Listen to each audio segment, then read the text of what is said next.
Biological problem वो question में solve किया गया है, यानी कि वो नेचुरल वर्ल्ड में भी हो सकती है, और वो प्रॉब्लम एनवायरनमेंट में भी हो सकती है, इकोलॉजिकल में भी हो सकती है, या हेल्थ रिलेटेड में।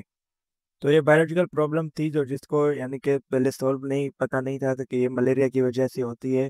तो ये problem types of being study फिर साइंटिस्ट ने स्टडी की, और बताया कि सॉल्व प्रॉब्लम सॉल्विंग मेथड, यानी कि इसको बायोलॉजिकल, जैसे केमिस्ट्री में हम मेथड केमिस्ट्री के किसी स्टडी करते हैं तो केमिस्ट्री का मेथड लगाते हैं, इसलिए बायोलॉजी में स्टडी करते हैं तो बायोलॉजिकल मेथड लगाते हैं।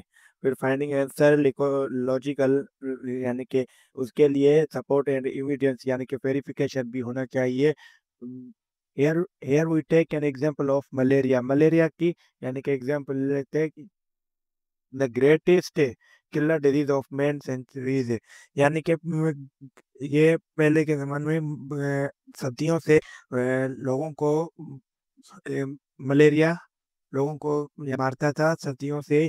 Killer diseases man of centuries, और सेंचुरीज ये लोगों को पहले जमाने में बहुत ये किल करता था, उसको पता नहीं था कि ये फीमेल डिजीज फीमेल मॉस्किटो की वजह से होता है। तो पहले के ज़माने में यानी मलेरिया किसी को पता नहीं था कि मलेरिया ये यानी कि मॉस्किटो की वजह से होता है। तो ये मलेरिया कॉज पहले ज़माने में बताए थे कि ये मलेरिया हवा की वजह से होता है, जो गर्मियों में यानी कि गर्म हवा लगती है उसकी वजह से होता है। तो इसको बेड एयर भी रखा गया। तो लैटिन का वर्ड था mala means bad and aria means air.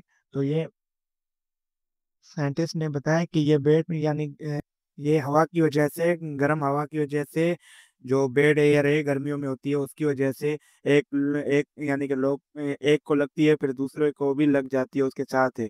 तो ये बायोलॉजिकल प्रॉब्लम ये सॉल्व की गई, साइंटिस्ट ने आइडेंटिफाई कर लिया, फिर रीजन बताया कि मलेरिया कैसे होता है। तो ऑब्जर्वेशन देखते हैं, ऑब्जर्वेशन क्या करता है। ऑब्जर्वेशन हमारा जो फर्स्ट स्टेप होगा वो ऑब्जर्वेशन होगा बायोलॉजिकल प्रॉब्लम में।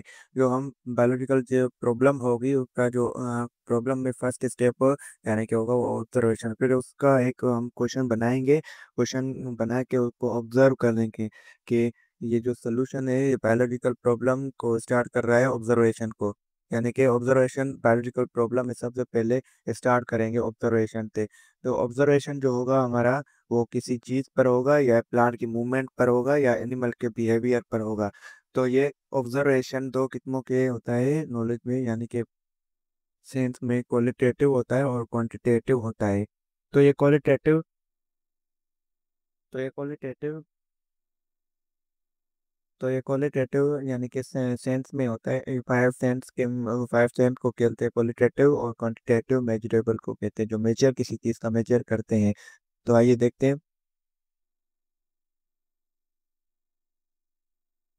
Qualitative data refer to observation using five sense से, यानी कि साइट भी है, ये भी है कि सेंस से किसी भी चीज का देखना, ये हेयरिंग किसी चीज का सुनना, ये भी सेंस है, किसी चीज का टेस्ट करना ये भी एक सेंस है, टच करना ये भी एक सेंस है, स्मेल करना यानी हमारे सामने कुछ चीज पड़ी हुई है उसको स्मेल करना, या किसी टच यानी कि फील महसूस करना, टेस्ट करना, ये भी एक सेंस है, ऑब्जर्वेशन में है।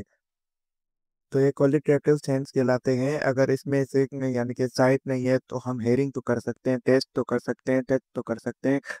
तो ये हमारा क्वालिटेटिव क्वालिटेटिव ऑब्जर्वेशन है। Quantitative observation data refers to measurable observation tools of quantitative data include, यानी कि डेटा को हम मेजर करके ऑब्जर्वेशन करेंगे तो ये क्वांटिटेटिव क्वांटिटेटिव ऑब्जर्वेशन कहलाएगा। तो हम किसी भी चीज़ का यानी कि बायोलॉजिकल प्रॉब्लम में हम सबसे पहले ऑब्जर्वेशन को देखेंगे, यानी बायोलॉजिकल प्रॉब्लम को ऑब्जर्व ऑब्जर्व करेंगे, उसका सही से देखेंगे क्वांटिटेटिव है या क्वालिटेटिव है। आइए देखते हैं। 1980 में फ्रेंच जो फिजिशियन था उसने ये फ्रेंच का ये डॉक्टर था लेब्रेन, डॉक्टर लेब्रेन था, ने स्टडी किया ब्लड ब्लड को स्टडी किया, मलेरिया के जो पेशेंट थे उसने उसका एक सैंपल लिया और माइक्रोस्कोप में देखा, ऑब्जर्व किया कि ये जो टाइनी पार्टिकल, टाइनी मीन्स ये जो अ, ये जो है एक तो ये होते हैं रेड ब्लड सेल में, और ये टाइनी पार्टिकल ये जो है ये टाइनी, तो इस ये क्या है, फिर इसको देखा, फिर लोगों से मशवरा किया, फिर उसका नाम प्लाज्मोडियम रखा। प्लाज्मोडियम को ऑब्जर्व किया, ऑब्जर्वेशन किए, तो ये मलेरिया किससे मिलके बनती है, तो मलेरिया बनती है प्लाज्मोडियम से। Plasmodium present in the blood of malaria patient, Plasmodium जो ब्लड मलेरिया के पेशेंट थे उनके ब्लड में प्रेजेंट था। तो ये तो रेड ब्लड सेल है, ये ये ब्लड में होते हैं, तो ये क्या है, तो इसको देखा, फिर लोगों से यानी कि मशवरा किया कि ये ही यानी कि मलेरिया की जड़ है, इसकी वजह से ही मलेरिया होता है प्लाज्मोडियम में। हाइपोथेसिस ये एक साइंटिफिक प्रोसेस होता है जो कि हम क्वेश्चन को लेके स्टेटमेंट करते हैं। स्टेटमेंट कैसे करते हैं, जैसे plasmodium is a case of malaria. Plasmodium malaria plasmodium की वजह से होता है, जैसे plasmodium is a case cause of malaria, malaria plasmodium की वजह से होता है। तो ये एक साइंटिफिक प्रोसेस है जिसको हम इंटेलिजेंस गेस में करते हैं। इंटेलिजेंस गेस में बना के यानी कि स्टेटमेंट लिखते हैं, फिर उस इम्पोर्टेंट को हाइपोथेसिस में करते हैं, जैसे मस्ट बी टेस्टेबल, हम उसको टेस्ट करते हैं।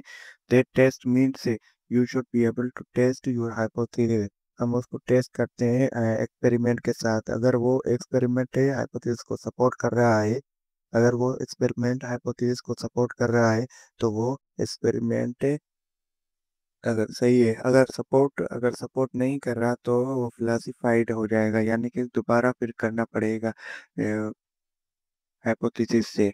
इन malaria cause an intelligent guess is made up after observation है, यानी कि ये जो मलेरिया है ये गैस से ऑब्जर्वेशन कई ये होता है, जैसे plasmodium the cause of malaria, ये गैस में होता है, but it is only a guess, ये सिर्फ गैस ही माना जाता है, which can be present as hypothesis, ये हाइपोथेसिस या हाइपोथेसिस एक साइंटिफिक प्रोसेस है जिसको हम क्वेश्चन को लेके स्टेटमेंट करते हैं, फिर उसको इम्पोर्टेंट है यानी कि उसको हाइपोथेसिस को सपोर्ट कराने के लिए एक्सपेरिमेंट करते हैं। एक्सपेरिमेंट अगर हाइपोथेसिस को सपोर्ट कर रहा है तो वो हाइपोथेसिस अगर एक्सपेरिमेंट को सपोर्ट कर रहा है तो वो एक्सपेरिमेंट सही हो गया, अगर नहीं क्लासिफाइड हो रहा है तो वो दोबारा करना पड़ेगा। हाइपोथेसिस यानी कि ये सही भी हो सकता है और गलत भी हो सकता है। अब आते हैं रीजनिंग अब आते हैं reasoning reasoning biologist collect information about the problem and formulate the hypothesis, ये यानी कि ये इंफॉर्मेशन देती है और प्रॉब्लम की जो इंफॉर्मेशन देती है प्रॉब्लम की, और कलेक्ट करती है डेटा को, यानी कि बाय यूजिंग दो प्रोसेस होते हैं रीजनिंग के, एक होता है इंडक्टिव रीजनिंग, दूसरा होता है डिडक्टिव रीजनिंग। तो इंडक्टिव रीजनिंग और डिडक्टिव रीजनिंग आइए देखते हैं क्या कहता है, नीचे लिखा हुआ है।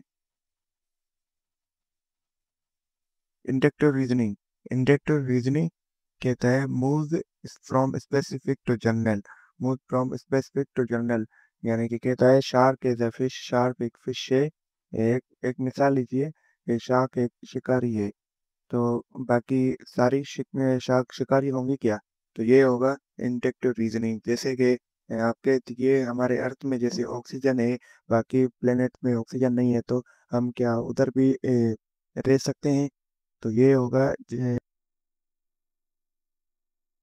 अपना सोच का किसी और के यानी कि सोचना, तो ये इसे इंडक्टिव रीजनिंग कहलाएगा। जैसे ऑल फिशेज हैव स्केल, सब फिशेज को स्केल होती है, therefore shark also have scale, और शार्क को भी स्केल्स होते हैं।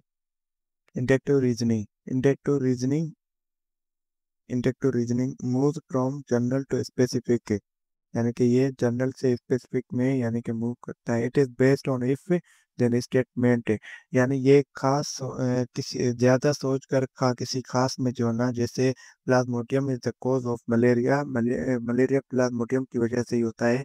तो ये किसी ज्यादा का सोच कर खास में जाना, तो ये डिटेक्टर रीजनिंग कहलाता है। If then statement detector reasoning can be tested and verified by experiment है, उसको टेस्ट किया जाता है, फिर वो वेरीफाई होके एक्सपेरिमेंट किया जाता है। डिटेक्टर रीजनिंग यानी कि वो है जिसको हम टेस्ट करके फिर वेरीफाई करवाता है। मलेरिया को द फॉलोइंग डिटेक्शन मेड है, और मलेरिया डिटेक्टेशन की then the all then the all malaria patient should have plasmodium their blood, और मलेरिया सब पेशेंट में जो मलेरिया के पेशेंट है उसमें प्लाज्मोडियम उनके ब्लड में मौजूद। ये एक्सपेरिमेंट देखते हैं, experiment. When once a problem has been observed, the hypothesis, ये hypothesis को suggest करता है, और नेक्स्ट स्टेप जो होता है वो साइंटिफिक मेथड यानी कि वो उसको रीजनिंग के जरिए, तो ग्रुप में हमने रीजनिंग भी की है, इंटेक्टिव और डिटेक्टिव रीजनिंग भी की है, फिर वो हाइपोथेसिस, ये एक्सपेरिमेंट ऐसा होता है कि ये यानी कि दूसरे भी कर सकते थे by other scientist, repeated many time by other scientist, यानी कि दूसरे भी रिपीट कर सकते हैं, ये ऐसा एक्सपेरिमेंट करते हैं। Experiment practical performance of a scientist to identify real cause of malaria based on inductive और डिटेक्टिव रीजनिंग, ये प्रैक्टिकल किया जाता है, साइंटिस्ट ये आइडेंटिफाई करते हैं कि रियल कॉज प्रॉब्लम जो है वो किससे, इंटेक्टिव या डिटेक्टिव रीजनिंग भी की है। की assumption is the experiment will be repeated many times by other scientist, यानी एक्सपेरिमेंट दूसरे साइंटिस्ट भी करते हैं। साइंटिस्ट साइंटिस्ट ने परफॉर्म टू टास्क किए, एक्सपेरिमेंट किए कि कंट्रोल ग्रुप है कि एक्सपेरिमेंट ग्रुप। कंट्रोल ग्रुप में किया है कि जो जो कल मलेरिया के पेशेंट है उनका ब्लड सैंपल लिया, 100 पेशेंट का ब्लड सैंपल लिया, फिर उसको फिर और कंट्रोल ग्रुप वो होता है जो हेल्थी हो, और एक्सपेरिमेंट ग्रुप वो होता है जिसमें अंदर प्लाज्मोडियम जो हेल्थी ना हो, जिसमें अंदर प्लाज्मोडियम मौजूद हो। तो कंट्रोल ग्रुप का भी ब्लड सैंपल लिया तो पेशेंट का हेल्थी, और सॉरी तो हेल्थी पर्सन का, और एक्सपेरिमेंट ग्रुप का भी लिया सो मलेरिया पेशेंट के, दोनों को एक्सपेरिमेंट किया। कंट्रोल ग्रुप एक्सपेरिमेंट किया, एक्सपेरिमेंट ग्रुप को भी और कंट्रोल ग्रुप को भी एक्सपेरिमेंट किया अंडर, और दोनों को अंडर माइक्रोस्कोप के देखा। जब देखा तो वो रिजल्ट में the result are where are you report the happened in the experiment, जब रिजल्ट में देखा गया तो उसमें बताया गया कि all observation data made during your experiment, और डेटा यानी कि जो ऑब्जर्व किया गया है वो अपने एक्सपेरिमेंट को देता है, और रिजल्ट वेरीफाई हो गया, और रिजल्ट हाइपोथेसिस को वेरीफाई करती है कॉज ऑफ मलेरिया, और मलेरिया की कॉज है। It was found that all the malaria patient experiment group, और ये मलेरिया सब एक्सपेरिमेंट यानी कि जो एक्सपेरिमेंटल ग्रुप है उसमें सब में पेशेंट में मलेरिया फाउंड था। प्लाज्मोडियम प्लाज्मोडियम एक्सपेरिमेंटल ग्रुप में सब में मौजूद था, और जो एक्सपेरिमेंट जो देयर ब्लड वेयर है द ब्लड सैंपल, और जो हेल्थी पर्सन है उस कंट्रोल ग्रुप के जो हेल्थी पर्सन है उन सब में प्लाज्मोडियम नहीं था। तो पंजाब की टेक्स्ट बुक में लिखा हुआ है कि जो कंट्रोल ग्रुप है उसमें भी प्लाज्मोडियम किस में शामिल यानी कि शामिल था। ये तो प्लाज्मोडियम यानी कि ये कहना है कि प्लाज्मोडियम जल्दी अटैक अटैक नहीं करता, तो वो करता है लेकिन थोड़ी देर के बाद करता है, कुछ दिनों के बाद करता है। तो ये इन प्लाज्मोडियम एक्सपेरिमेंटल में एक्सपेरिमेंटल ग्रुप में सब में प्लाज्मोडियम मौजूद था, और कंट्रोल ग्रुप में सब में प्लाज्मोडियम मौजूद नहीं था। तो ये रहा हमारा रिजल्ट। तो मलेरिया मलेरिया जल्दी अटैक नहीं करता, और यानी कि कुछ दिनों के बाद फिर अटैक करता है। तो ये था अब आते हैं कंक्लूजन में। कंक्लूजन का इसका फाइनल स्टेप है ये डेवलपमेंट नहीं, यानी कि कंक्लूजन कंक्लूजन में क्या कहते हैं, कंक्लूजन में तो बताते हैं कि ये प्लाज्मोडियम यानी कि मलेरिया प्लाज्मोडियम की वजह से ही होता है, plasmodium the cause of malaria. इसमें ये बताते हैं जैसे हमें मलेरिया हो गया, हम किसी डॉक्टर के पास जाएंगे, फिर वो डॉक्टर देखेगा कहेगा कि इसकी टेस्ट करवाओ मलेरिया की, फिर वो मलेरिया टेस्ट होंगी, फिर वो कार्ड देगा, कार्ड मिलेगा, फिर वो आखिर में यानी कि पता चलेगा कि ये मलेरिया इसको हो गया है। तो फिर ये हमें रिजल्ट देता है, रिजल्ट में ये रिजल्ट भी हम देते हैं, एक्सपेरिमेंट भी करवाते हैं, एनालाइज करते हैं, यानी एक्सपेरिमेंट हाइपोथेसिस एक्सेप्ट करते हैं, उसके बाद यानी हाइपोथेसिस इंडक्टिव डिडक्टिव रीजनिंग करके एक्सपेरिमेंट करते हैं, फिर रिजल्ट देता है, फिर आखिर में पता चलता है कि ये मलेरिया प्लाज्मोडियम की वजह से ही होता है। तो आखिर में फाइनल स्टेप में ये पता चला कि कंक्लूजन में ये हम बताते हैं कि ये मलेरिया जो है ये प्लाज्मोडियम की वजह से ही होता है। तो ये था हमारा आज का लेक्चर। उम्मीद है कि आपको समझ में आया होगा। अगर कोई चीज़ समझ में नहीं आई तो आप कमेंट सेक्शन कमेंट कर सकते हैं, मैं उसका जल्दी रिप्लाई दे दूंगा। Thanks for watching. अल्लाह हाफिज़।